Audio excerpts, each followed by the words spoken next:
Alright, this is a quick demonstration on how to properly disassemble a trumpet and then the tools that go along with cleaning it. I did start with the trumpet completely assembled to start with, just so that we don't miss anything.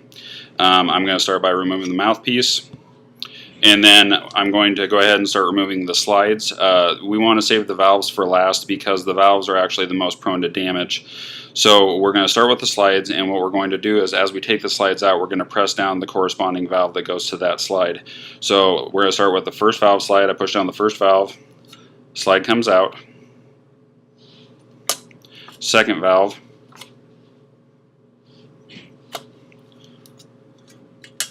The third valve slide is going to take a little bit of extra work. There's actually a stop down here that stops the slide from coming out on my horn. Other horns may not have one at all, or sometimes they have a plastic slide stop. So I'm going to loosen the slide stop, and then I'm going to press down the corresponding valve, and I'm going to pull out the slide. At that point, the only thing left is the tuning slide. Pull that guy out of there. Now we're down to the valves. I'm going to start with the bottom valve caps.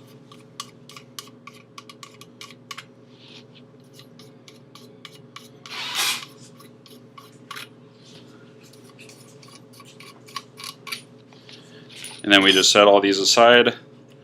I'm going to unscrew the valves. And the valves are numbered, so we don't have to worry about losing what order they were in. 1, 2, 3.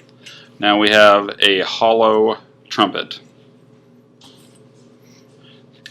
Now, a little more assembly on this guy. We have the valves. The valves themselves also come apart.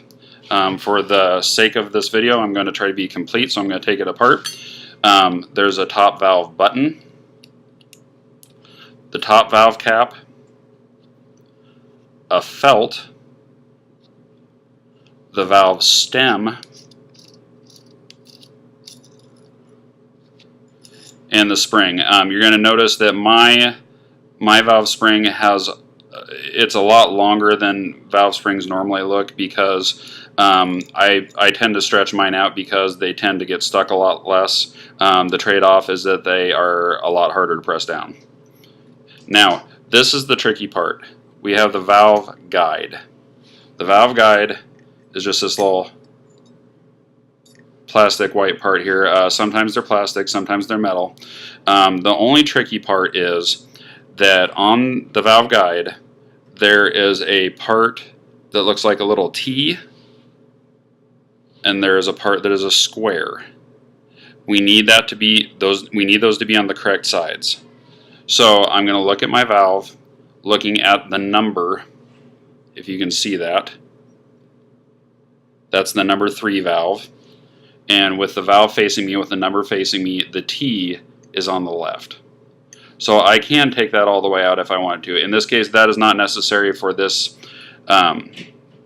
operation, but I just, for the sake of being complete, I wanted to get all the way down to the alignment of the valve guide. If a kid ever has a valve come completely flying apart and you're not sure which way the valve guide goes, take one of the other valves out and compare the valve guide sides with the other valve, and that will help you put it back together. So I'm just putting the valve back together.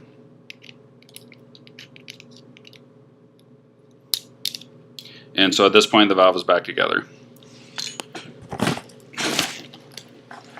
I brought with me my brass cleaning kit. I have bottle of Dawn,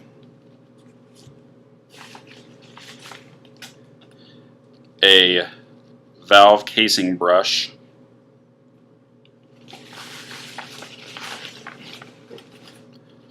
a mouthpiece brush, and I also use a woodwind mouthpiece brush, but not for the mouthpiece. I'll explain that a little bit later. And then, of course, the trumpet snake. And then I also have a scouring pad.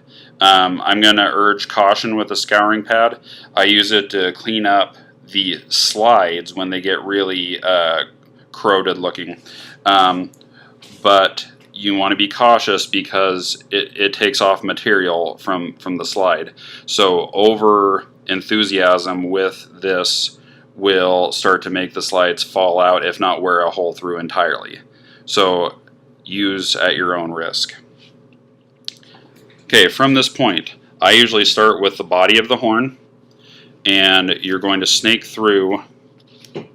You're going to unwrap that guy, and you have essentially a pipe snake. And then I'm going to go through every tube on this horn. I usually start with the lead pipe all the way through, soap and water. I like to do my water really hot. Some people have differing opinions, but I do mine almost as hot as it goes, just because that's my preference. So I do the lead pipe, the next pipe down, and then I do all the slide pipes. And then don't forget to go through the bell all the way around. Follow the bell around until it meets the first valve again, because that's the only way to get to that tube right there that goes into the first valve. So from that point, after I have snaked out my horn, I use the valve casing brush to go into the valve casings. Again, be a little cautious because it is a little sharp on the tip there, and you want to make sure you don't gouge the inside of your valve. So I scrub out the valve casings, top and bottom. I also tend to scrub the threads on the cap threads to make sure those stay clean. After you have done all that, make sure you rinse out your horn very well, and then we're going to go on to the slides. Scrub out the slides, both ends. Do not try to push the snake around the bend on these little slides, because it will get stuck and you'll end up having to have a repair guy pull the brush end out, because it will get stuck. So snake out all the slides, make sure you don't forget any. I also scrub out the insides of the caps, because you want to get as much of this garbage out of there as you can, because otherwise you're just going to be cleaning it out later. And then I go to the valves. The valves you do not submerge. And the reason is we don't want to wet the felt. If you wet the felt, the next time the kid or you go to play it, it's going to smash that felt flat, and the horn's going to get really clacky.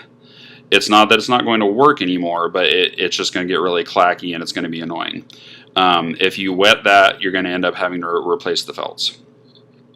So what I do is I submerge the valve up to here in the soapy water. I swish it around, and then I wipe it off best I can. You do not want to use abrasive on your valve. No abrasives whatsoever.